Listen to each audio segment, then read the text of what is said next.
Good morning बेटा जी। चेतन, Moolchand Verma, good morning. Sumit Kumar, Sudhir ji, सभी प्यारे प्यारे बच्चों का तहे दिल से स्वागत है। मंशु सिंह राजपूत, गुड मॉर्निंग बेटा जी। सभी प्यारे बच्चे आ जाएं। हेलो, हाय, गुड मॉर्निंग, राम राम, राधे राधे, जय श्री कृष्णा। मैं गार्गी सारस्वत हूँ। मैं एकदम बढ़िया हूँ। बहुत बढ़िया, बहुत बढ़िया। गुड मॉर्निंग बेटा जी, गुड मॉर्निंग, गुड मॉर्निंग। नमस्ते नमस्ते धर्मेंद्र जी, हनी, गार्गी मैम का गुड्डा। अच्छा, बहुत बढ़िया, नाइस डे। आज फर्स्ट टाइम क्लास ले रहे हैं, बहुत बढ़िया। शरद जी आ जाएं, अंकित रॉय, सभी प्यारे प्यारे बच्चे आ जाएं। हाँ, ये ऐप में हमेशा रहती हैं, ऐसी बात नहीं है। और ये मुझे नहीं पता कि अगर आप डाउनलोड करते हैं तो वो फिर लाइफ लॉन्ग रहता है या हट जाता है। इतना टेक्निकल जानकारी मुझे नहीं है। ये तो टेक्निकल टीम से ही आपको पता लगेगा, हेल्पलाइन नंबर से, कि जब आप बैच खरीदते हैं तो आप अगर उन्हें डाउनलोड कर लेते हैं वीडियोस को, तो क्या वो लास्ट लॉन्ग रहती हैं या नहीं रहती। वैसे तो रहनी चाहिए, जैसा मुझे पता है। बाकी आप पता लगा लीजिएगा एक बार पूछ के, ठीक है ना।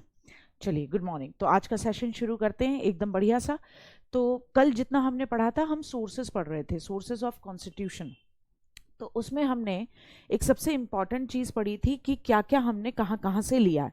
तो उधार का झूला है हमारा, ठीक है। तो उधार का झूला नहीं है, दुनिया कहती है पागल बनाने के लिए, लेकिन है नहीं। तो यूएसए से हमने क्या क्या लिया? तो भैया यूएसए से हमने फंडामेंटल राइट्स लिए, मौलिक अधिकार लिए। और क्या लिया? जुडिशरी, जुडिशरी की इंडिपेंडेंस ली, यानी न्यायपालिका की स्वतंत्रता। जुडिशरी की स्वतंत्रता यानी न्यायपालिका की स्वतंत्रता ली, इंडिपेंडेंस दी।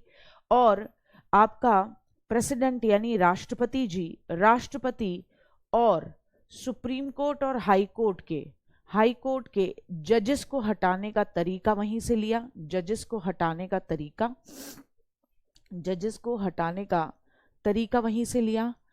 प्रस्तावना का क्या लिया? प्रस्तावना, प्रस्तावना जानते हैं आप, प्रियम्बल, जो जवाहरलाल नेहरू जी ने 13 दिसंबर 1946 को प्रस्तुत की थी, उस प्रस्तावना का क्या लिया हमने? मॉडल। क्योंकि पहले वर्ल्ड में सबसे पहले किसी कंट्री ने अगर अपने यहाँ पे प्रियम्बल लगाया था तो वो कंट्री थी कौन सी? यूएसए ली। और भी बहुत सारी चीजें ली हैं, पीआईएल लिया है, और क्या लिया है? जुडिशियल रिव्यू लिया है, जिसे आप न्यायिक पुनरावलोकन बोलते हो, जुडिशियल रिव्यू, न्यायिक पुनरावलोकन, पुनरावलोकन, जुडिशियल रिव्यू कहते हो इसे आप। क्या कहते हो? जुडिशियल रिव्यू कहते हो। हाँ बेटा, कल के लिए मैंने खुद ही मना कर दिया था दीपेंद्र, क्योंकि ये टॉपिक ही आज खत्म होगा और आज जब आपको मिलेगा तो उसके साथ क्वेश्चंस मिलेंगे, ठीक है ना। तो न्यायिक पुनरावलोकन, ये सब कुछ लिया है। फिर हमने ब्रिटेन से समझा था कि क्या क्या लिया है। तो अब हम समझेंगे आगे कि आज कनाडा से समझेंगे कि एक इंपॉर्टेंट कंट्री है कनाडा, यहां से क्या क्या लिया है। फिर मेरे साथ रिवाइज कर लेना दो चार चीजों को जो जनरली पूछी गई है और क्वेश्चंस भी पूछे जाएंगे आज। आपने कनाडा से क्या क्या लिया है? तो कनाडा से आपने लिया है कि देखो, आपको बहुत अच्छे तरीके से पता है कि एक होती है यूनियन लिस्ट, उस लिस्ट के अंदर जो भी बातें लिखी हुई हैं उस पर कानून कौन बनाएगा? उस पर कानून बनाएगी सेंट्रल गवर्नमेंट। आपको ये भी पता है कि एक लिस्ट होती है स्टेट लिस्ट, उसके अंदर जितने भी सब्जेक्ट लिखे हुए हैं उन पर काम कौन करेगा? स्टेट गवर्नमेंट करेगी। फिर एक होती है दोनों की मिलीजुली लिस्ट, जिसे बोलते हो आप समवर्ती सूची, कौन करंट लिस्ट। क्या बोलते हो? समवर्ती सूची बोलते हो, कौन करंट लिस्ट बोलते हो, कि करंट कौन दौड़ाएगा। तो वो भी आप जानते हो, उसमें दोनों मिलके काम करते हैं। कई बार ऐसी चीजें होती हैं जो कॉन्स्टिट्यूशन में न तो यूनियन लिस्ट में लिखी गई, न स्टेट लिस्ट में लिखी गई, और ना ही कॉन्करेंट लिस्ट में लिखी गई। क्यों नहीं लिखी गई? क्योंकि जिस समय कॉन्स्टिट्यूशन बना या बाद में जो चेंजेस आए, लोगों ने सोचा ही नहीं था कि ये भी काम हो सकते हैं। जैसे आईटी सेक्टर पर कंट्रोल, या अभी एक नई चीज चलती है ओटीटी प्लेटफॉर्म। क्या चलता है? OTT, over the top platform, OTT platform.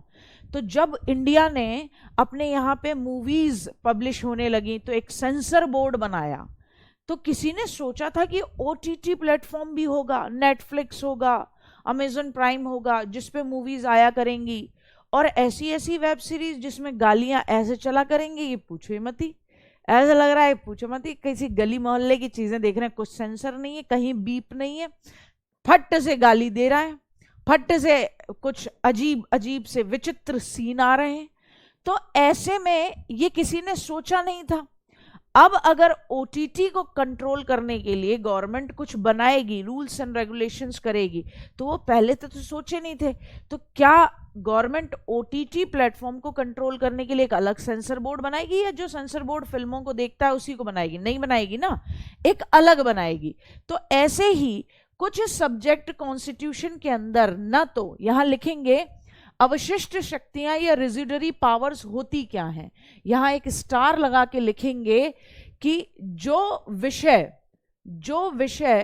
ना तो जो सब्जेक्ट ना तीनों में से किसी लिस्ट में ना हो, तीनों में से किसी लिस्ट में ना हो, तीनों में से किसी लिस्ट में ना हो, तीनों में से किसी भी सूची में यानी लिस्ट में न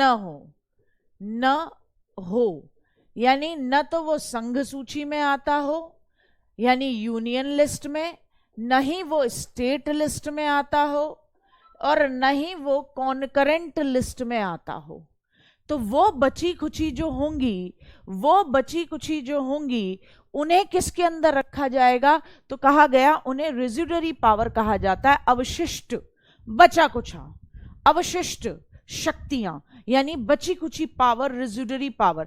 तो बोले वो रेजिडरी पावर सेंट्रल गवर्नमेंट के खाते में दे दी जाएगी। तो उन पर ऐसे सब्जेक्ट्स पे पावर किसके हाथ में रहेगी? सेंट्रल गवर्नमेंट के। जो विषय किसी सूची में नहीं आते संविधान के अनुसार वो केंद्र सरकार के अधिकार क्षेत्र में चले जाते हैं। दूसरी क्या चीज ली है? दूसरी चीज ली कनाडा से, कि यहां के कनाडा से एक चीज हमेशा याद रखना, कनाडा की गवर्नमेंट हमेशा सेंट्रल गवर्नमेंट को पावरफुल रखती है।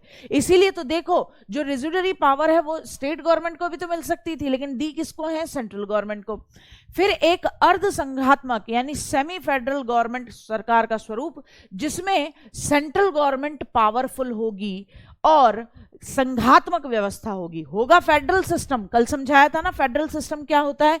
पूरे देश के लिए एक सरकार जिसे सेंट्रल गवर्नमेंट, और हर स्टेट के लिए एक गवर्नमेंट जिसे स्टेट गवर्नमेंट कहा जाता है, यही समझाया था। तो होगी तो फेडरल गवर्नमेंट, लेकिन ज्यादा पावरफुल कौन होगी? Central government. तो इसे बोलते हैं सेमी फेडरल गवर्नमेंट का तरीका, क्योंकि अगर टोटल फेडरल गवर्नमेंट होगी तो दोनों के पास बराबर पावर होगी, जैसे कि अमेरिका है।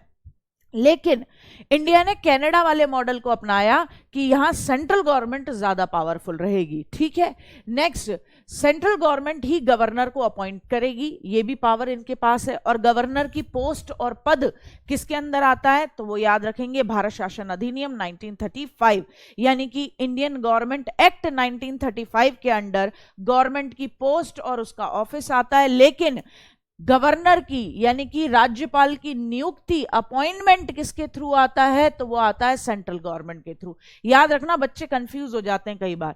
सुप्रीम कोर्ट का परामर्श संबंधी अधिकार, सुप्रीम कोर्ट का परामर्श संबंधी अधिकार एक आर्टिकल है आई लव यू। क्या है आर्टिकल? आर्टिकल है आई लव यू या आई हेट यू भी कर लो। 143 आर्टिकल, 143 एक आर्टिकल है जिसके अंडर सुप्रीम कोर्ट से कौन लेता है? आपके राष्ट्रपति जी क्या लेते हैं? परामर्श लेते हैं, उनसे पूछते हैं जहां उनको जरूरत पड़ती है, तो वो सुप्रीम कोर्ट से ही एडवाइस लेते हैं। तो ये कहां से लिया है? ये भी हमने कनाडा से लिया है कि भैया राष्ट्रपति जी को जब जरूरत पड़ेगी तो वो किससे? सुप्रीम कोर्ट से क्या लेंगे? एडवाइस लेंगे। कोई दिक्कत? अच्छा, और स्टेट और यूनियन लिस्ट का कंसेप्ट हमने कनाडा से भी लिया है। हालांकि यही कंसेप्ट ऑलरेडी 1935 के भारत शासन अधिनियम से भी लिया गया है, लेकिन कनाडा से भी लिया गया है। कोई दिक्कत? कोई दिक्कत? हाँ, मैं बताऊंगी, सब बताऊंगी। ठाकुर क्या नाम है? रोहित प्रताप सिंह, तसल्ली रखेंगे। ठीक है, क्वेश्चंस भी दूंगी। अब ऑस्ट्रेलिया से क्या क्या लिया है? ऑस्ट्रेलिया से सबसे पहली चीज ली है प्रस्तावना की भाषा। क्या लिखेंगे? प्रस्तावना की भाषा, जिसे आप करोगे लैंग्वेज ऑफ द प्रियम्बल। प्रस्तावना का मॉडल अमेरिका से और भाषा कैसी होगी वो ऑस्ट्रेलिया से लिया है।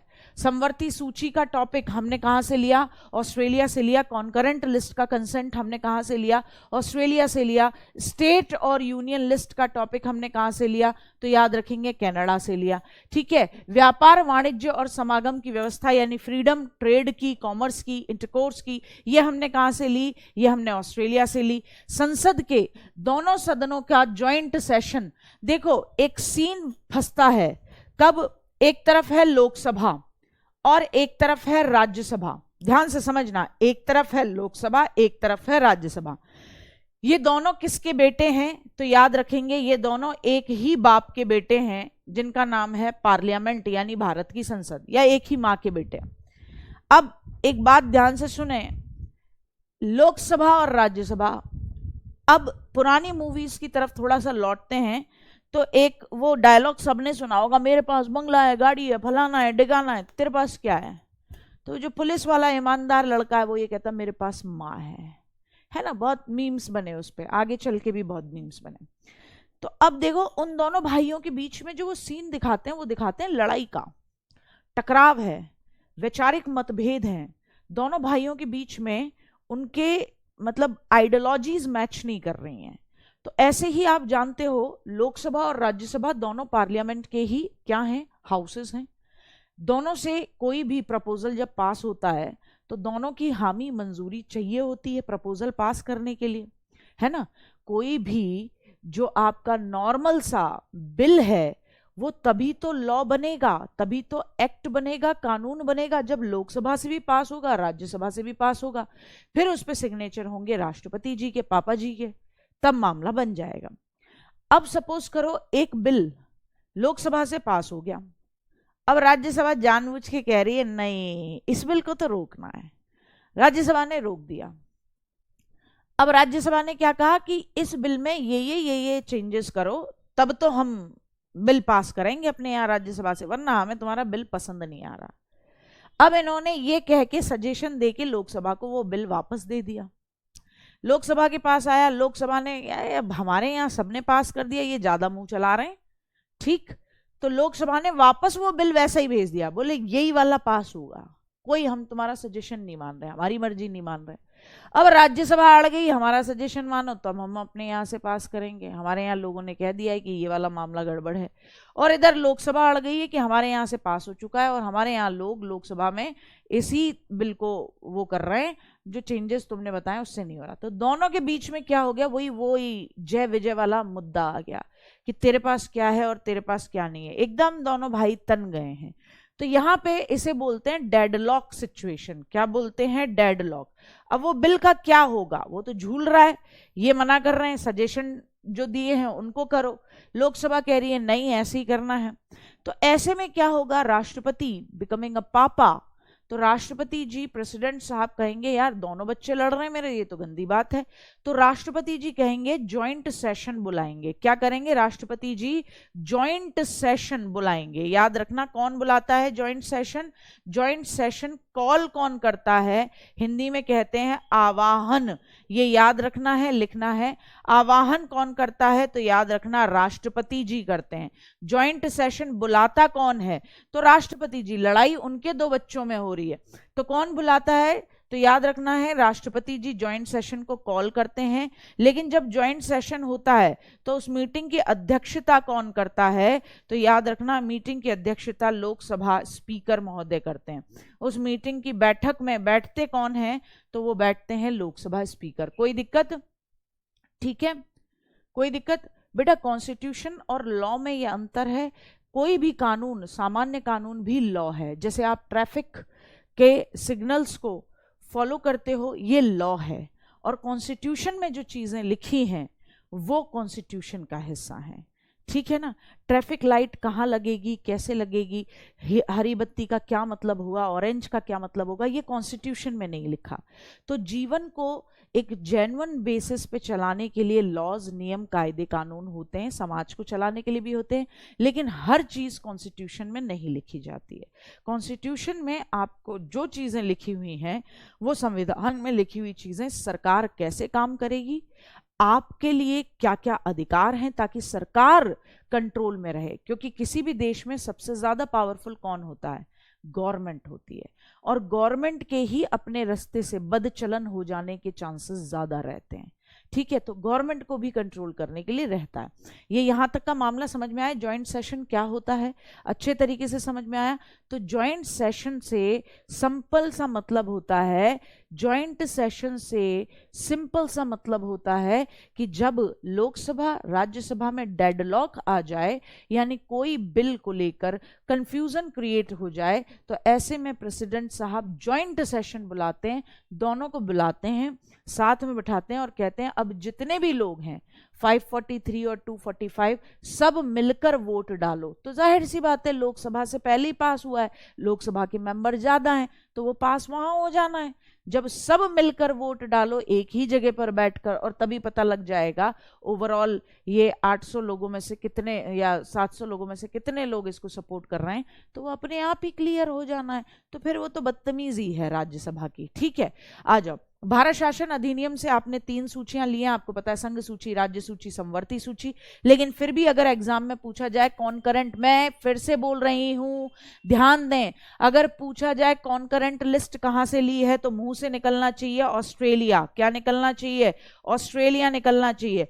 पूछा जाए संघ सूची और राज्य सूची कहां से ली गई है, तो मुंह से निकलना चाहिए कनाडा। हालांकि 1935 में भी ये डिस्ट्रीब्यूशन था। ठीक है, साउथ अफ्रीका के कॉन्स्टिट्यूशन से क्या लिया है? साउथ अफ्रीका से, तो देखो भैया, साउथ अफ्रीका से आपने 2 चीजें ली कि आप अपने कॉन्स्टिट्यूशन में समय के साथ साथ में कैसे संशोधन करोगे, यानी कैसे बदलाव करोगे। तो बदलाव करने का तरीका क्या होगा, क्योंकि संविधान अपने आप में एक बहुत बड़ी रूल बुक है। इसमें यूं नहीं है कि यहां जो लाइन गलत लिख गई, नहीं साहब, एक काम करते हैं, इसको मिटा देते हैं, मिटा दो, ऐसे नहीं है। संविधान कोई तुम्हारी कॉपी में लिखे हुए रूल्स रेगुलेशन नहीं है, तुम्हारे घर के बनाए हुए रूल्स रेगुलेशन नहीं है। तो संविधान में संशोधन करना, यानी कॉन्स्टिट्यूशन में अमेंडमेंट का एक प्रोसेस होती है, जो हम आगे पढ़ रहे होंगे कि 3 तरीके से आप अंडर द आर्टिकल 368 क्या करते हो, कॉन्स्टिट्यूशन में चेंज करते हो, वो बता रही होंगी मैं आपको। तो उसी पर बात करता है कि संविधान में कैसे संशोधन या कैसे अमेंडमेंट किया जाता है, कौन सी चीज में बदलाव लाने की जरूरत है, तो कैसे लाया जाएगा, कितने की मेजॉरिटी से ये प्रोसेस पास होनी चाहिए। ठीक है, आ रही बात समझ में? क्लियर? आ जाओ। हाँ, और राज्यसभा के यानी आरएस के सदस्यों का इलेक्शन जो होता है वो भी कहां से लिया है? साउथ अफ्रीका से। राज्यसभा के सदस्यों का इलेक्शन कैसा होता है? हमेशा याद रखना, इनडायरेक्ट होता है। कैसा होता है? इनडायरेक्ट होता है। इनडायरेक्ट कैसा होता है? जैसे ये रही आम जनता, ये कौन है? आम जनता। ये किसको चुनती है? ये चुनती है अपनी स्टेट लेजिस्लेचर को, स्टेट लेजिस्लेचर को चुनती है, यानी ये चुनती है अपनी राज्य विधायिका को, राज्य विधायिका को चुनती है, राज्य विधायिका यानी राज्य विधानमंडल को चुनती है, यानी ये अपने एमएलएज को चुन चुन के भेजती है। आम जनता किसको चुनती है? अपने स्टेट में जो इलेक्शन होते हैं उनमें एमएलए को चुनती है। अब ये चुने हुए एमएलए अपने में से किसको चुन के भेजते हैं? राज्यसभा में अपने कुछ मेंबर्स भेजते हैं, अपने में से चुनकर क्या भेजते हैं? मेंबर्स भेजते हैं अपने में से। तो इस तरीके से राज्यसभा में हर स्टेट से कुछ ना कुछ एमएलए पहुंच चुके होते हैं और वो फिर राज्यसभा के मेंबर बनते हैं। तो इस तरीके से जिसे हमने चुना उन्होंने राज्यसभा के मेंबर चुने।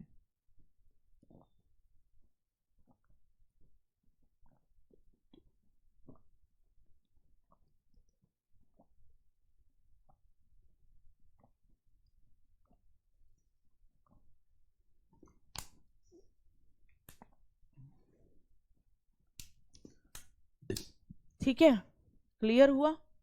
अच्छे से समझ में आया? आगे बढ़े। तो आम जनता किसको चुनती है? एमएलएस को चुनती है। और एमएलएस किसको चुनते हैं?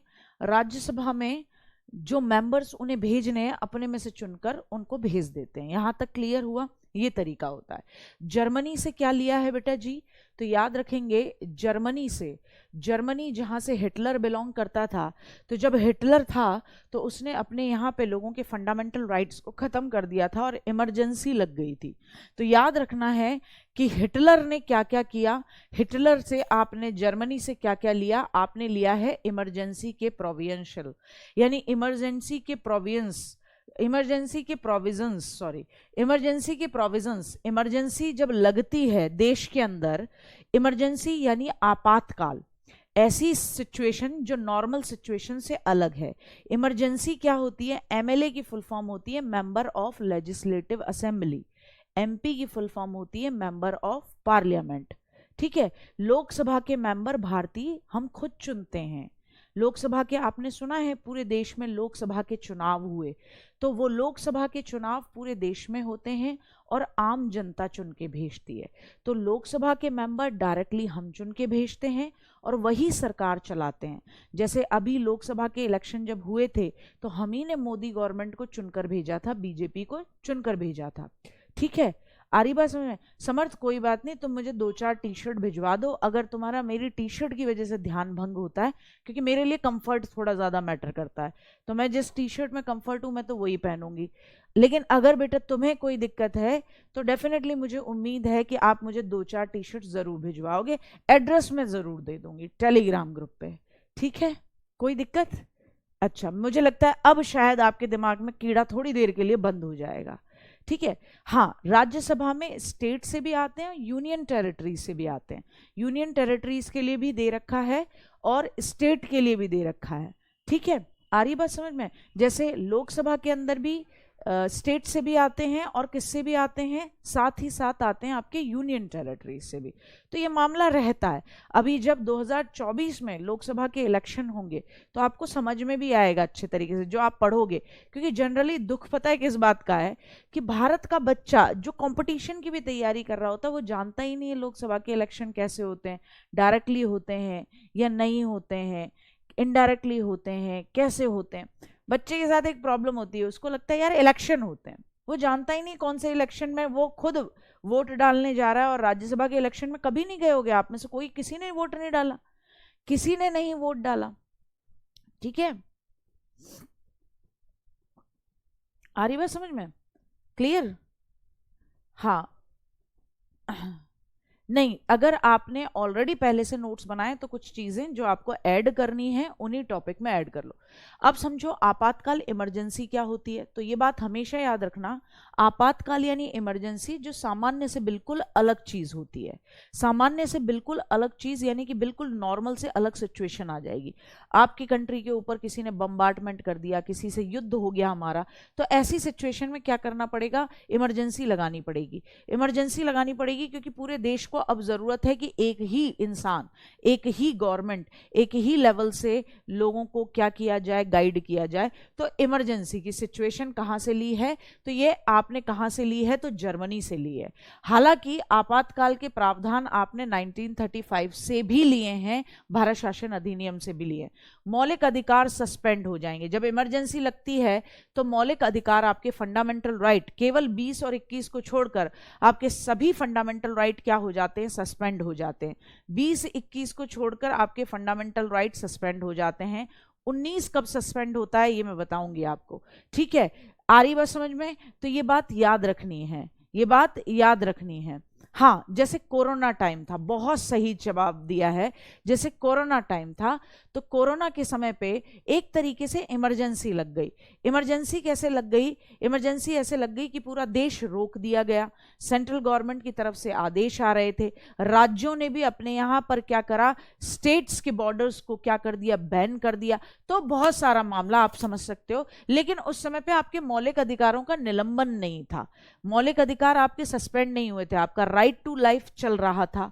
ऐसा नहीं आपको मरने के लिए छोड़ दिया जाए।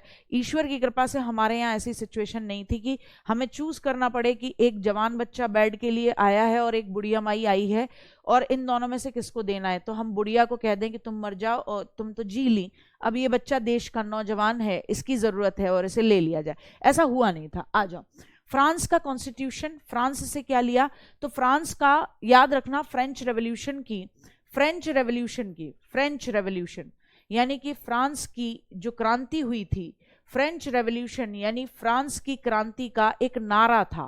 फ्रांस की क्रांति का नारा क्या था, मेरे साथ बोलेंगे गुड्डा? फ्रांस की क्रांति का नारा क्या था? Equality, liberty and fraternity. क्या था? स्वतंत्रता, समानता व बंधुत्व। यानी कि स्वतंत्रता मिले सबको, लिबर्टी मिले, समानता मिले, इक्वलिटी मिले और बंधुत्व, भाईचारा, बहनचारा बना रहे, यानी फ्रेटर्निटी। तो ये यहीं से लिया है, लिबर्टी, इक्वलिटी एंड फ्रेटर्निटी। और दूसरी चीज जो ली है वो ली है रिपब्लिकन स्ट्रक्चर। रिपब्लिकन स्ट्रक्चर या गणतंत्रात्मक ढांचे का मतलब है कि देश का प्रमुख यानी कि कंट्री का हेड, देश का प्रमुख कौन होता है? कंट्री का हेड कौन होता है? वो होता है राष्ट्रपति। राष्ट्रपति यानी प्रेसिडेंट, वो हमेशा चुना जाएगा। ऐसा नहीं है कि मेरे बाद मेरा बच्चा ही आएगा, नहीं, चुनाव होगा, ठीक है, इलेक्शन होगा, उसके बाद आएगा, ठीक है। तो ये बात याद रखना कि रिपब्लिकन स्ट्रक्चर कहां से लिया है? फ्रांस से लिया है कि नहीं यार, राजा के बाद राजा का ही बेटा नहीं आना चाहिए, कंट्री का प्रमुख, head of the country should be a chosen person.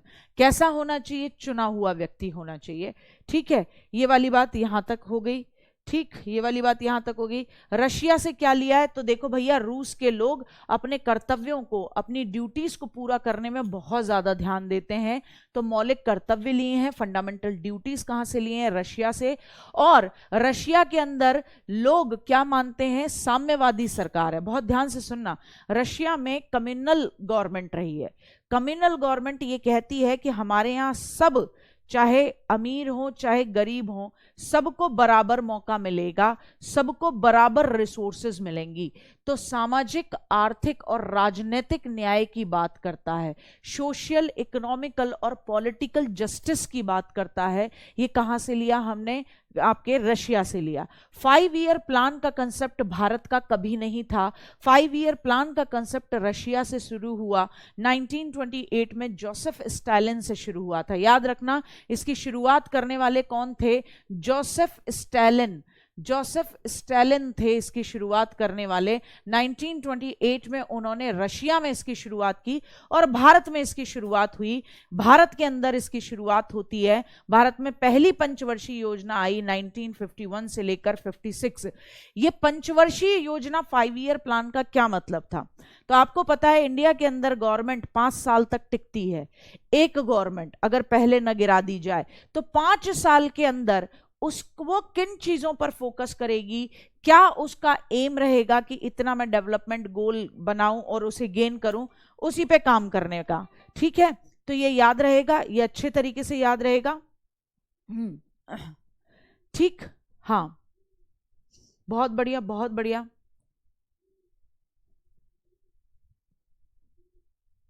ज्योति कह रही मैम आप बहुत अच्छा पढ़ाती हैं और टी शर्ट में आप बहुत अच्छी लगती हैं। वो देखो, मैं कभी, आप बच्चे हो अभी आपने अपनी लाइफ जस्ट शुरू की है। क्या कर रहे हैं आप लोगों ने? 12th करी है, किसी ने ग्रेजुएशन करी होगी, जस्ट अभी इस जीवन में उतर के आए हो, ठीक है। अभी धीरे धीरे जीवन जीना सीखोगे और जब जीवन जीना सीखोगे तो जीवन की कुछ हजार चीजें भी सीखोगे। अभी तुम्हारी किस बात का मैं बुरा मान जाऊं? एक बात बता, तुम तो बिल्कुल निरे बालक हो, ठीक है, तुम तो निरे बालक हो, बिल्कुल अभी बच्चे हो। तुम अभी जीवन के जब बहुत सारे पड़ावों से गुजर के जब जाओगे तब तुम्हें समझ में आएगा, एक मैच्योरिटी आएगी, तब तुम्हें समझ में आएगा कि आप क्या पहन रहे हैं क्या नहीं पहन रहे हैं ये मायने नहीं रखता। अभी तो तुम उस वाली जनरेशन से हो जिसको पता लगे शादी में जाना 6 दिन पहले से शॉपिंग करते होगे, ऐसे करके बाल खड़े करते होगे, कौन सी बेल्ट बांधू ये देखते होगे। फिर बाद में तुम्हें समझ में आएगा कि तुम्हारे विचारों में बात है, तुम्हारी पर्सनालिटी में बात है, ना कि अगर व्यक्तित्व केवल और केवल कपड़ों से ही प्रदर्शित होता तो गांधी जी तो फिर उन्हें तो अर्धनग्न फकीर बोल के चला गया चर्चिल, ठीक है। ये वाला मुद्दा है। तो तुम बच्चे हो, तुम्हारी बातों का कभी बुरा नहीं है, तुम मेरे लिए बहुत प्यारे प्यारे बच्चे हो, ऐसी बात नहीं है, आ जाओ, ठीक है। और वो तो मजाक मजाक में, तो वरना मैं कमेंट इग्नोर कर लेती, वो तो मुझे मजा सा आ रहा था, इसलिए मैंने उठा लिया, उस बात को पकड़ लिया, मैंने कहा आ जा तुझसे मजा लें, तेरे जीवन को वो समझाएं। ठीक है, आ जाओ। क्लियर गुड्डा, आओ। अब जापान से क्या लिया? तो जापान से एक ही चीज ली है, विधि द्वारा स्थापित प्रक्रिया, procedure established by law. Japan से क्या लिया? प्रोसीजर एस्टेब्लिश्ड बाय लॉ, विधि द्वारा स्थापित प्रक्रिया, यानी कानून के थ्रू, विधि, विधि यानी कि लॉ, लॉ के थ्रू एस्टेब्लिश्ड प्रोसीजर। भारत के अंदर कोई भी काम होता है तो वो लॉ के थ्रू, एक एस्टेब्लिश्ड प्रोसीजर के थ्रू ही होता है। ये वाला प्रोसेस हमने कहां से लिया? जापान से लिया। जापान के लोग नियम, कायदे, कानून के बड़े पक्के हैं। वहां आपने देखा होगा ट्रेन्स भी आती, मेट्रो ट्रेन भी आती हैं, तो उनका समय है कि वो कितनी देर रुकेंगी, 30 सेकंड रुकेंगी, और वहां पुशर लगे रहते हैं, तो वो सबको अंदर घुसेड़ देते हैं। जैसे ही जनता निकली 10 से 15 सेकंड तो निकलने के, फिर बाकी एक लाइन लगी रहती है, वो दे धक्का सबको अंदर पुशर्स भगा देते हैं। फिर तो विधि द्वारा स्थापित प्रक्रिया, वहां बात आती है प्रोसीजर एस्टेब्लिश्ड बाय लॉ, कि लॉ जिस प्रोसीजर को एस्टेब्लिश करेगा उस तरीके से हम अपने यहां काम करेंगे, यही मामला है। ठीक है, ठीक है। जापान गरीब देश नहीं है, टेक्नोलॉजी के मामले में सबका काका है इस समय। ठीक है, क्लियर हुआ? आ जाओ बेटो, यहां तक समझ में आ गया? चलो अब एक बार मेरे साथ रिवाइज कर लो। मैं 2 से 3 क्वेश्चन दे रही हूं, पहला क्वेश्चन लिखोगे, क्योंकि ये टॉपिक यहां खत्म हुआ, 5 क्वेश्चन इससे मिलेंगे और 5 क्वेश्चन अगले टॉपिक से। तो पहला क्वेश्चन लिखेंगे बेटा जी। फर्स्ट क्वेश्चन है आपसे, मैच करो आप। ठीक है, मैं यहां कंट्रीज लिखती हूं और यहां लिखूंगी टॉपिक, आप मैच करना। यहां मैंने जापान लिखा, यहां मैंने कनाडा लिखा है, यहां मैंने यूएसए लिखा है, और यहां मैंने साउथ अफ्रीका लिखा है। ठीक है, अब मैच करना, मैं जो बताऊंगी ABCD, अच्छा इसे नाम दे दूं ABCD, और इधर मैं बता देती हूं तो तुम बता देना कि A को किससे मैच करोगे। ठीक है, 1 2 3 4, तो A का सीधे सीधे तुम ये बता देना A का दूसरा होगा कि तीसरा होगा, या सीधे सीधे सीक्वेंस ही बता देना, 2 3 4 5, जो भी तुम बताना चाहो। तो अब ये यहां पे मैं लिखती हूं, आप मुझे मैच करके बता दीजिएगा। यहां मैं लिख रही हूं आपके लिए PIL लिख रही हूं, जिसे जनहित याचिका कहते हैं। जिसे क्या कहते हैं? जनहित याचिका कहते हैं। तो बताइए किस कंट्री से ली गई है। और यहां मैं लिख रही हूं विधि द्वारा स्थापित प्रक्रिया, यहां मैं लिख रही हूं विधि द्वारा स्थापित प्रक्रिया, विधि द्वारा स्थापित प्रक्रिया। ठीक है, और इस जगह मैं लिख रही हूं राज्यसभा के सदस्यों का मनोनयन, राज्यसभा के सदस्यों का इलेक्शन। और यहां मैं लिख रही हूं, क्या लिख रही हूं? यहां पे मैं लिख रही हूं केंद्र, पावरफुल केंद्र सरकार, पावरफुल केंद्र सरकार, यानी कि जिसे अर्ध संघात्मक रवैया कहते हैं। बताओ क्या बता रहे हो? हाँ, तो पहले का 2 रहेगा, बिल्कुल सही बात है। A का 2, कनाडा का रहेगा 3, यूएसए का रहेगा 1, और साउथ अफ्रीका का बिल्कुल सही था 2 3 1 4। क्या रहा? 2 3 1 4, 2 3 1 4 रहा बेटा। जापान का क्या रहा? विधि द्वारा स्थापित प्रक्रिया। कनाडा का क्या रहा? कनाडा का पावरफुल केंद्र सरकार, केंद्र सरकार ज्यादा पावरफुल होती है। ठीक है ना। और आपका तो ये 3 हो गया। यूएसए का क्या रहा? PIL के लिए रहा, 1 हो गया। और फिर उसके बाद में बात आती है साउथ अफ्रीका का क्या रहा? तो राज्यसभा के सदस्यों का इलेक्शन, तो वो 4 हो गया। ठीक है, हाँ बहुत बढ़िया, बहुत बढ़िया, सबका सही है तकरीबन। तो ये क्वेश्चन ऐड भी कर लेना। आ जाओ, अब हम समझेंगे प्रियम्बल के बारे में, प्रस्तावना के बारे में। तो प्रियम्बल के बारे में, प्रस्तावना के बारे में, ये पहले तो थम्स अप करके बता दो, ये दिख रहा है कि नहीं दिख रहा? हिंदी इंग्लिश दोनों में दिखना चाहिए।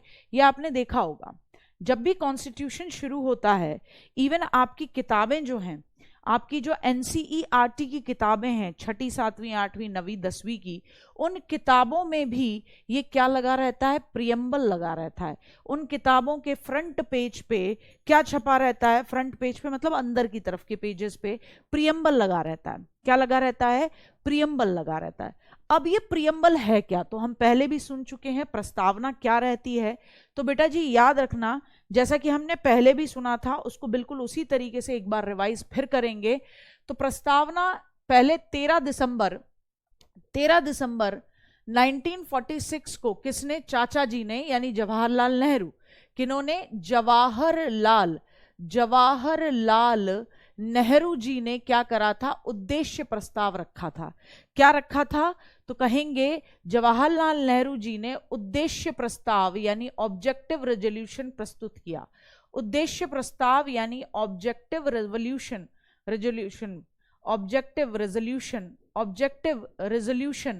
उद्देश्य प्रस्ताव प्रस्तुत किया था, रेजोल्यूशन प्रस्तुत किया था। ठीक है, और ये जो चाचा जी ने प्रस्तुत किया था, इसका एम था कि हमारा जब कॉन्स्टिट्यूशन बनेगा तो हम क्या बताएंगे। ठीक है, तो याद रखना, तो इसे ही बाद में 22 जनवरी को, क्या 22 जनवरी 1947 को एज प्रस्तावना यानी प्रियम्बल एक्सेप्ट किया गया। प्रस्तावना यानी प्रियम्बल एक्सेप्ट किया गया। प्रियम्बल क्या किया गया? स्वीकार किया गया।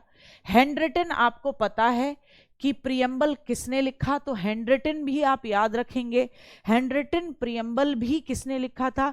तो प्रेम बिहारी नारायण रायजादा ने लिखा अंग्रेजी में।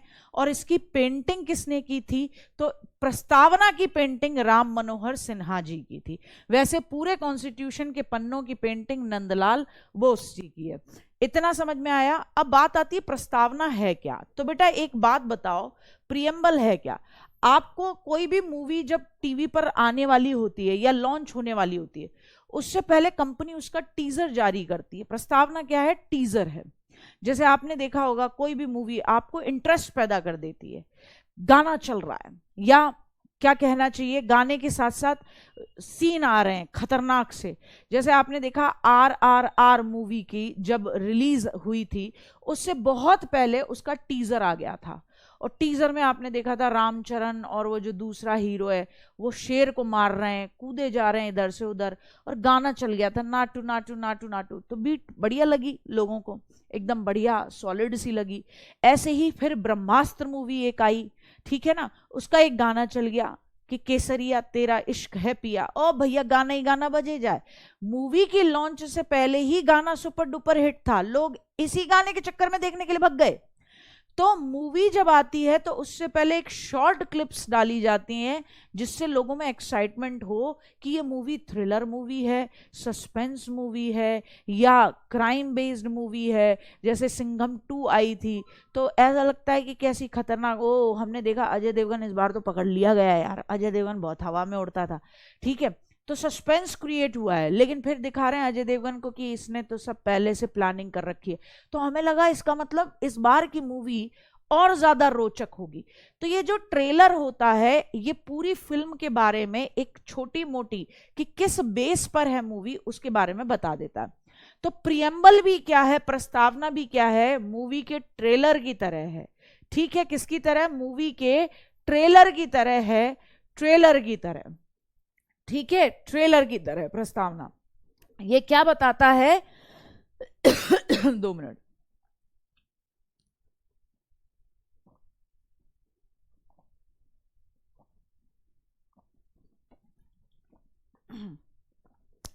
ये क्या बताता है गुड्डा?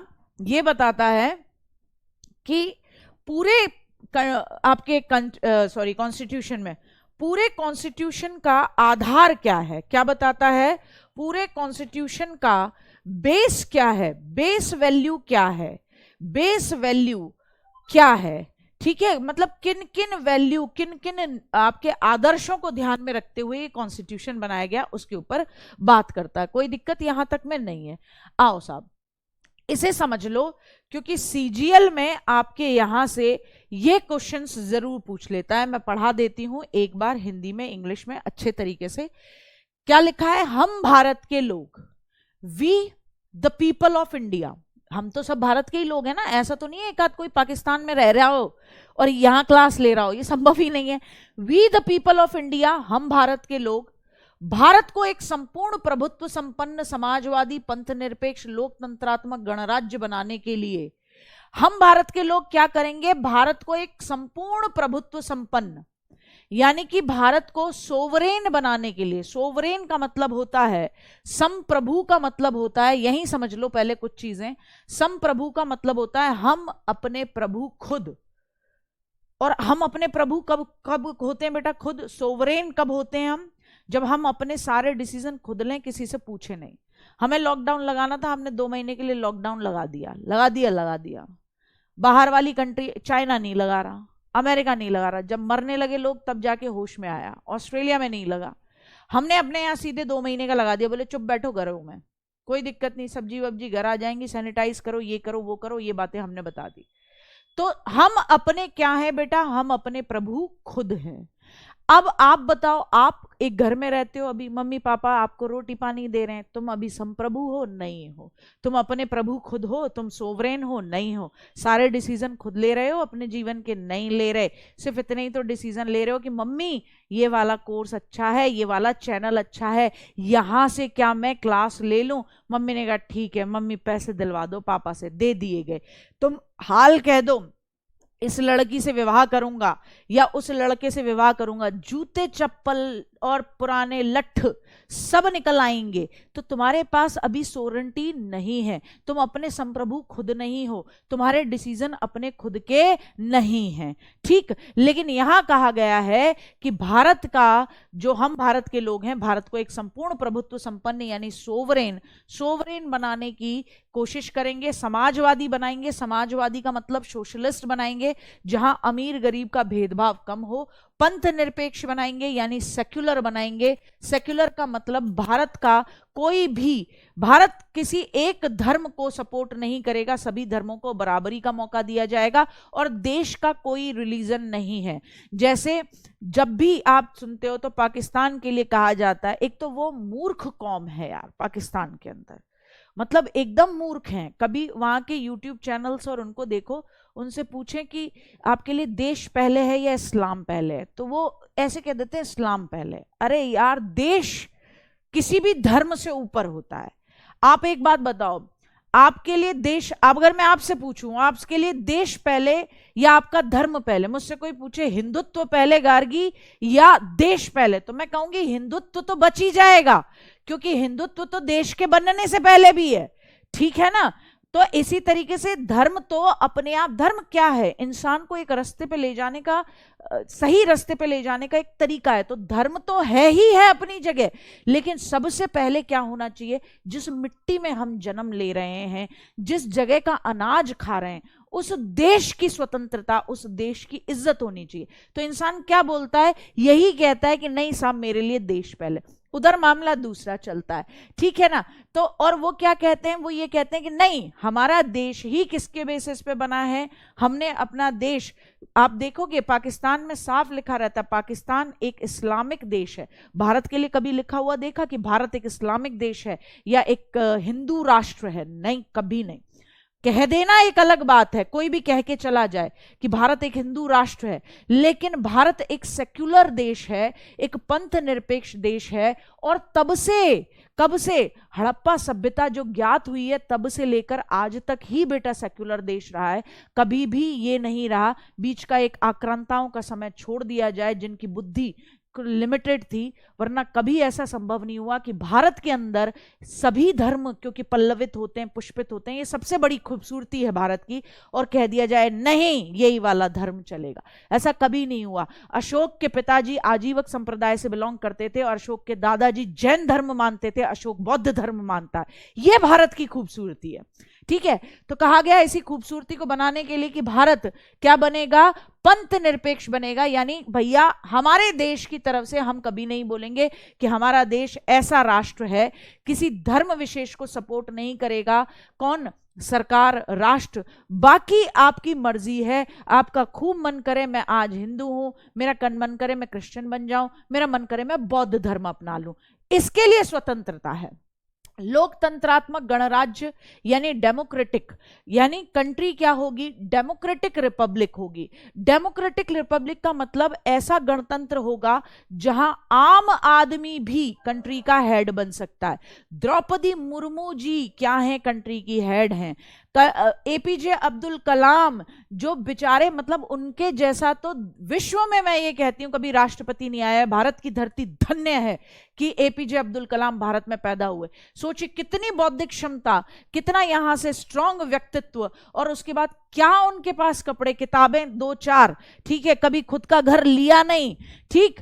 और सबसे बड़ी बात, जब उनको उनकी मिट्टी भी मिली है, मिट्टी सुपुर्दगी हुई है, तो तब भी क्या मिलता है कि भैया वही दो एक जोड़ी कपड़े हैं उनके पास, और बाकी किताबें थी, और खुद का घर कोई नहीं, विवाह किया नहीं, जीवन सादा जिया, जीवन सारा देश को समर्पित कर दिया।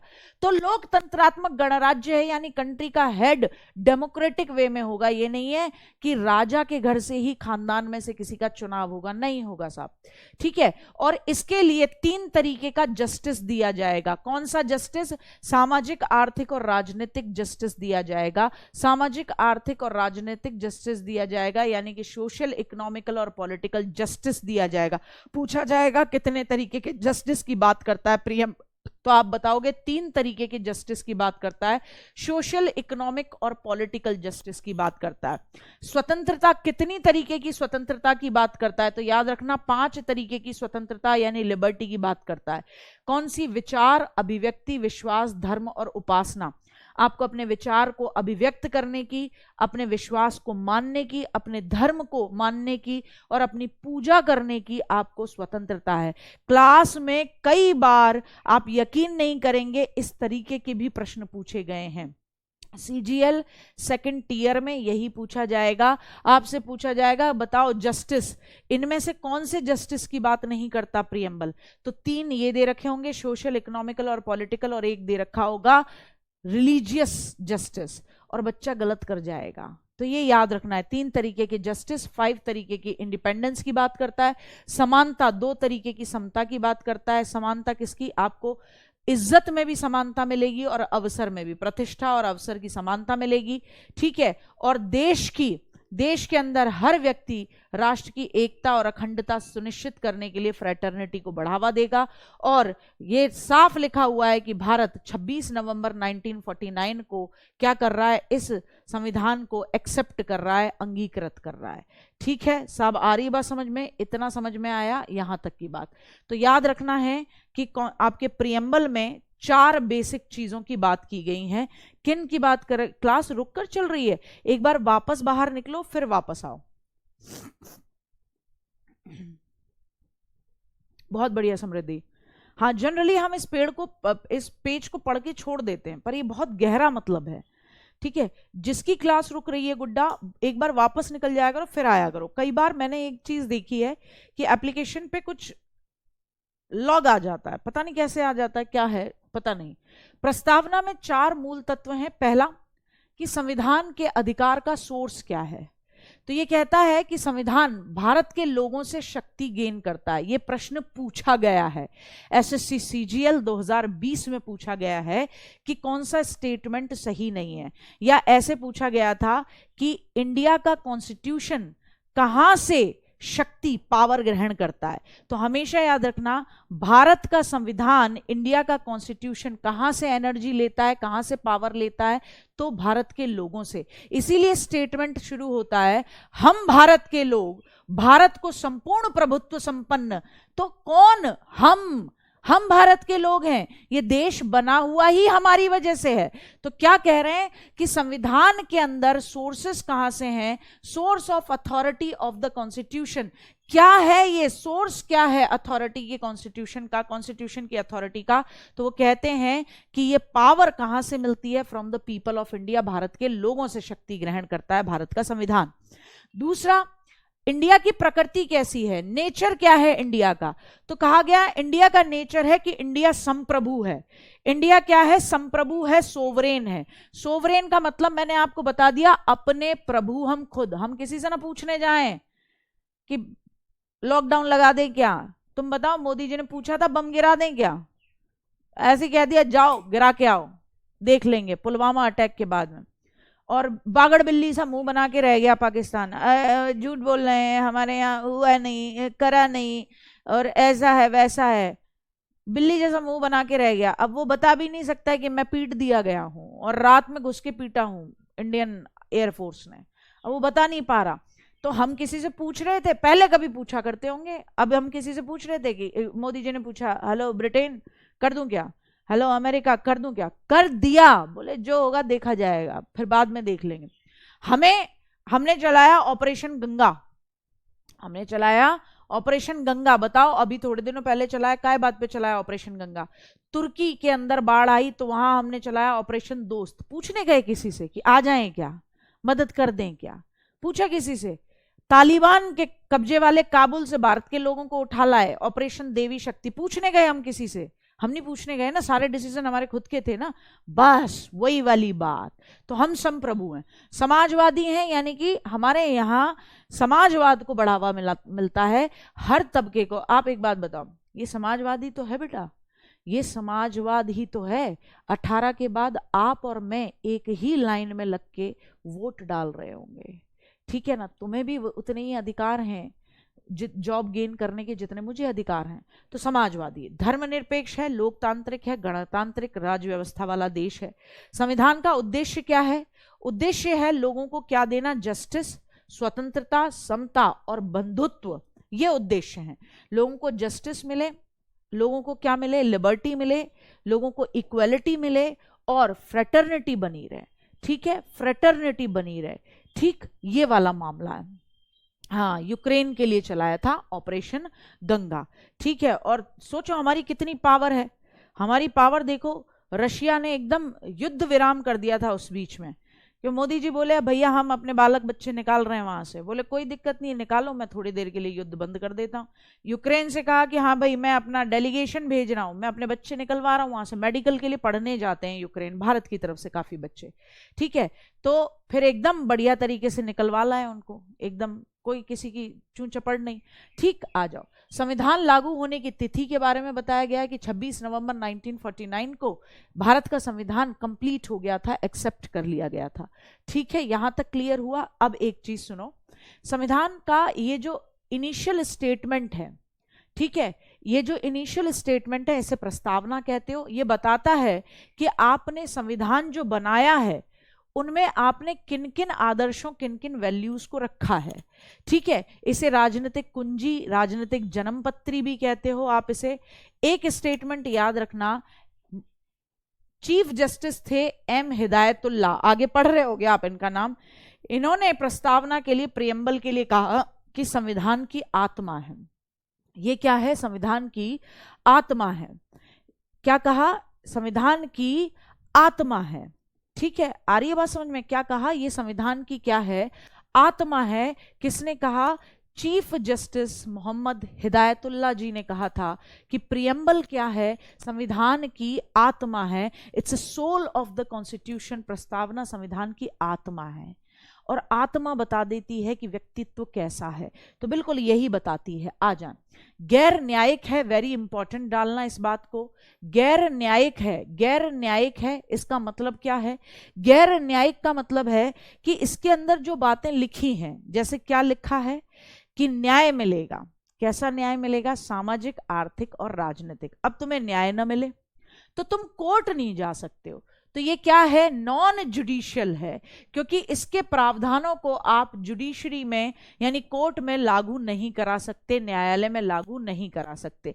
तो ये क्या है? गैर न्यायिक है। याद रखना, प्रस्तावना में जो बातें लिखी हैं, राज्य के नीति निर्देशक तत्वों में जो आयरलैंड से लिए गए जो बातें लिखी हैं, आप उन्हें लागू कोर्ट से नहीं करा सकते। कोई दिक्कत? कहां बेटा लागू होने की तिथि कहां गलत बताइए, बताओ। सही तो है 26 नवंबर 1949। बताओ क्या गलत है? क्या गलत है? तिथि का उल्लेख करता है। अरे संविधान की ये लागू होने की तिथि का मतलब है एक्सेप्ट करने की तिथि को कहता है। देखो यहां देखो, तुम इसको देखो, क्या कहा? संविधान आज तारीख से आत्मार्पित होता है, अंगीकृत होता है। क्या कहेंगे? आत्मार्पित। लाओ तुम्हारे कंफ्यूजन को दूर कर दूं, तो इसे लागू नहीं, संविधान को क्या करने की? एक्सेप्ट, स्वीकृत होने की। स्वीकृत कर लो बेटा, स्वीकृत यानी कि एक्सेप्ट होने की। संविधान केम इनटू फोर्स मत करो, कॉन्स्टिट्यूशन एक्सेप्टेड डेट, ठीक है, ये कर लो, ठीक है, आ रही बात समझ में? ठीक, आ जाओ, कोई दिक्कत नहीं, कोई परेशानी नहीं, परेशान मत हुआ करो। अच्छा, सबसे पहला मामला कॉन्स्टिट्यूशन को लेकर रहा 1960 में। मैं पहले जितना मैंने बताया वो याद रखना। दो एक चीज, एक तो किसकी बात करनी है, एक तो मोहम्मद हिदायतुल्लाह जी की बात करनी है, जिन्होंने कॉन्स्टिट्यूशन को क्या कहा है कि ये संविधान की आत्मा है, सॉरी प्रियम्बल को कहा है कि ये संविधान की आत्मा है। दूसरी बात, प्रियम्बल क्या है, नॉन जुडिशियल है, गैर न्यायिक है, इसके अंदर लिखी हुई बातों को सरकार मानती है, बहुत अच्छी बात है, लेकिन आप इसे कहाँ, कोर्ट में इसे लागू नहीं करा सकते, ठीक है, कोर्ट में इसे लागू नहीं करा सकते, ठीक है, ठीक, अच्छा, हाँ कोई दिक्कत नहीं, कोई दिक्कत नहीं, वो उसको मैंने ठीक कर दिया, उसे लागू होने की तिथि की जगह मैंने उसे संविधान को स्वीकार कब किया, एक्सेप्टेंस में करा दिया, ठीक है, कोई दिक्कत नहीं है। रिजर्वेशन सिस्टम पे बताऊंगी नीरज द्विवेदी जी की क्या है और क्या नहीं है, इस पे भी किसी दिन बात करेंगे, जब हम अनुच्छेदों पे बात कर रहे होंगे तब हम रिजर्वेशन पे जरूर आएंगे, लोकसभा में जब हम बात कर रहे होंगे तब हम रिजर्वेशन पे जरूर आएंगे। और मुझे उम्मीद है कि मैं जब आपको बताऊंगी तो आपको एक नया नजरिया मिलेगा रिजर्वेशन के बारे में सोचने का, ठीक है, तो शायद आप अच्छे तरीके से समझ पाएंगे कि क्या मुद्दा है। आ जाए, तो 1960s की बात है, बेरुवाड़ी वाद, बेरुवाड़ी मत मान लेना कि कोई बेवड़े की बात हो रही है, बेरुवाड़ी एक केस चला सुप्रीम कोर्ट में, और इस केस के बाद सुप्रीम कोर्ट ने कहा कि ये जो प्रियम्बल है ये संविधान का अंग नहीं है। बहुत पूछा जाता है इस स्टेटमेंट से। बेरुवाड़ी जो केस चला सुप्रीम कोर्ट में, उस केस के बाद सुप्रीम कोर्ट का जजमेंट आता है कि प्रस्तावना जो है, प्रियम्बल जो है, वो संविधान का अंग नहीं है, इसीलिए इसके अंदर कभी भी कौन, जब ये अंग ही नहीं है कॉन्स्टिट्यूशन का, तो कभी भी संसद इसके अंदर चेंज नहीं करेगी। तो हमेशा याद रखना, पूछा जाता है किस जजमेंट ने, किस केस ने कहा कि प्रस्तावना संविधान का अंग नहीं है, तो ये बेरुवाड़ी मामला था। ऐसे समझ लेना, बिल्कुल दारू पी के बेवड़े पने में ये स्टेटमेंट निकला था। बेरुवाड़ी मामला था कि भैया संविधान का अंग ही नहीं है प्रस्तावना, और जब ये संविधान का अंग ही नहीं है तो इसके अंदर विधायिका कभी भी संशोधन नहीं कर सकती। लेकिन उसके बाद केशवानंद, वेरी इंपॉर्टेंट है, केशवानंद भारती और केरल राज्य का मामला चला 1973 के बीच में, 1973 के बीच में, और 1973 के बीच में जब ये मामला चला, तब केरल के द्वारा, तब सुप्रीम कोर्ट ने ये कहा कि नहीं भाई, प्रस्तावना कॉन्स्टिट्यूशन का हिस्सा है, और इसी केस से एक बेसिक स्ट्रक्चर का सिद्धांत निकला, मूल ढांचे का सिद्धांत, कि प्रस्तावना न केवल कॉन्स्टिट्यूशन का हिस्सा है, बल्कि ये तो बेस है कॉन्स्टिट्यूशन के बनने का, ये तो बेसिक स्ट्रक्चर है, मूल ढांचा है।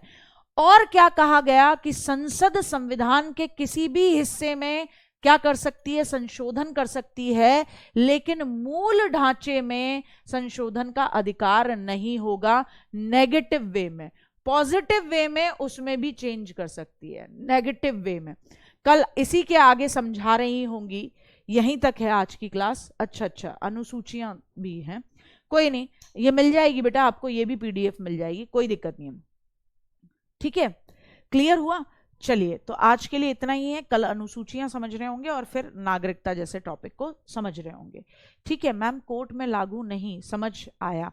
अच्छा, साकाल रस्तोगी, सकल, देखो इसका मतलब है कि प्रस्तावना में जो बातें लिखी हैं, आप उसे पढ़ के कहो कि भाई इसके अंदर तो लिखा हुआ है कि संविधान को सोर्स हमसे मिलती है, और हम चाहते हैं कि ये संविधान बदल दिया जाए, हम चाहते हैं कि ये चीज हटा दी जाए। अब उसके अंदर ये बात बेशक लिखी हुई है, लेकिन आप उस बात को लेकर सुप्रीम कोर्ट चले जाते हो, हाई कोर्ट चले जाते हो, और कहते हो कि देखो ये यहां लिखा हुआ है, तो हाई कोर्ट और सुप्रीम कोर्ट कहेगा यार प्रस्तावना के अंदर, प्रियम्बल के अंदर लिखी हुई बातों को स्वीकार करना, उस पर चलना, ये सरकार के हाथ में नहीं चलती है, तो आप कोर्ट में नहीं घसीट सकते हो, ठीक है। तो प्रस्तावना के अंदर जो बातें लिखी हुई हैं, आप उसे जैसे उसके अंदर लिखा हुआ है social economical and political justice मिलना चाहिए। आपको नहीं मिल रहा राजनीतिक न्याय, आपको नहीं मिल रहा सामाजिक न्याय, आपको आर्थिक न्याय नहीं मिल रहा। अंबानी के लड़के को ज्यादा मौके मिल रहे हैं, आपको कम मौके मिल रहे हैं। अडानी को ज्यादा बिजनेस करने के लिए सरकार सपोर्ट कर रही है, भारत के एक आम बिजनेसमैन को नहीं कर रही है। तो आर्थिक न्याय नहीं मिल रहा। अब आप ये नहीं कह सकते कि प्रस्तावना में देखो लिखा हुआ है और आप कोर्ट चले गए, कोर्ट मना कर देगा कि प्रस्तावना के अंदर जो लिखी हुई बातें हैं, प्रियम्बल के अंदर जो लिखी हुई बातें हैं वो नॉन जुडिशियल हैं, नॉन इन्फोर्सिबल हैं, उसे मानना न मानना सरकार के ऊपर है। ठीक है, क्लियर हुआ? ये दोनों केसेस मैं कल भी करा रही होंगी, तो मिलते हैं कल तो संडे है, शायद परसों मिलते हैं। ठीक है, बताऊंगी यूपी बॉय किस अधिकार से आपको कितना फायदा है। तसल्ली रखो, संविधान पढ़ना इसलिए भी जरूरी है कि एक ब्रॉडर विजन खुलता है। चलिए, कल क्लास वैसे तुम बताओ, मैं ले लूं क्लास? तुम बताओ, 2-4 मिनट के लिए तुम लोग बताओ। हाँ, प्रैक्टिस क्वेश्चन बेटा जो पीडीएफ मिलेगी उसी के साथ मिलेंगे, आज ही मिलेंगे। हिमांशु आप बताओ, कल क्लास ले लूं? क्योंकि देखो ये बहुत जेन्युइन बात है, मैं आपको पहले से समझा दूं। ठीक है, वो ये है कि मेरा पीक टाइम चल रहा है, ये मेरा 8th मंथ चल रहा है, तो आपको नहीं पता होता कि बेबी कब आएगा, है ना? No one can expect. और वो डिलीवरी डेट डॉक्टर्स बताते हैं कि ऐसे जून में होगा, लेकिन वो हमें नहीं पता होता, वो उसकी मर्जी होती है। ठीक है ना, कि इसको दुनिया में कब आना है, वो ईश्वर द्वारा निहित है। तो मैं चाहती हूँ तुम्हारे सिलेबस में कहीं कोई दिक्कत ना हो। तो चलो ठीक है, इस वाला संडे तुम ले लो, ये संडे तुम ले लो, लेकिन उसके बाद जितने भी संडे होंगे हम उसमें क्लासेस ले रहे होंगे। पॉलिटी की तो ले लेंगे, क्योंकि मैं चाहती हूं मैं तुम्हारा रिवीजन वगैरह सब करा के एकदम पेटी पैक तुम्हें तैयार कर जाऊं। ठीक है ना? तो इस संडे ठीक है, चलो तुम ले लो, लेकिन उसके बाद के संडे के लिए सुबह सुबह की क्लास के लिए प्रिपेयर रहना है। ठीक है गुड्डा? पंथ निरपेक्ष क्या है गुड्डा? चिराग कल बताऊंगी, एक बार और पूछना तब बताऊंगी। पंथ निरपेक्ष का मतलब हमारा अपना कोई धर्म नहीं है, हमारी अपनी मर्जी, हम जिस भी धर्म को चुन लें। ठीक है ना?